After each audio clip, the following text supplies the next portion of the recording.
everybody, and welcome back. In today's video, we're going to talk about split limits and single limits and how those policies actually work. It's very common for a policy to have split limits, and you might see something like 25,000 / 50,000 / 25,000. It's basically splitting up the property damage and the bodily injury by person and by accident. The first number in my example was 25,000, and that reflects the bodily injury per person. The second number in my example was 50,000, and that reflects the bodily injury per accident. The last number in my example was 25,000, and that reflects the property damage per accident.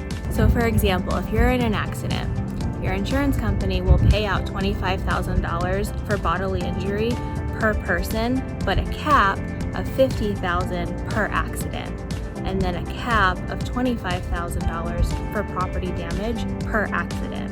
With single limits, it's a little bit different. They just lump all of those things together and just have an overall limit that the insurance company is willing to pay out per accident. So let's show you kind of a visual example of a hypothetical accident. So let's say that you just caused an accident and you have the following damages. John has a total of $50,000 in bodily injury. Jane has a total of $15,000 in bodily injury. And then there's a total of $20,000 in property damage. So with the split limits example, the policy is only going to pay out $25,000 per person. So in this situation, John wouldn't be fully covered because his injuries are coming out to about $50,000. Jane in this situation would be covered because she only has $15,000 worth of bodily injury, and the maximum limit that the insurance company is going to pay out is that $50,000. So if you take the 15 from Jane and the 25 from John, that's coming out to $40,000 in total, which is under that $50,000 per accident limit.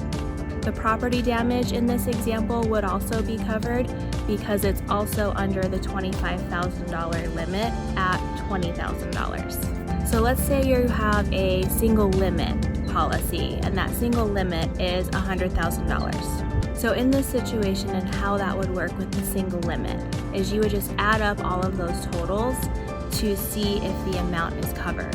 So in this situation, you would add the $50,000 for John, the $15,000 for Jane, and the $20,000 for the property damage, which comes out to about $85,000. So in this situation, everything would be covered because the $85,000 is under the $100,000 limit. Now, if you're thinking back to that original example with John and the split limits, he had $50,000 in bodily injury, but the policy is only going to pay for $25,000. So in that situation, John is underinsured and he could come after you for not having adequate enough coverage. Now, keep in mind, these are just hypothetical numbers and coverages just to give you an idea of how the limits work. So you might be thinking to yourself, well, why doesn't everybody just have a single limit policy? Well, those usually come at a higher premium. If you're unsure what options you have selected on your policies and what limits might be, feel free to reach out to me. I'm more than happy to talk to you about those, as well as any other questions that you might have. Thanks for watching, and let me know if there's anything I can ever do for you guys.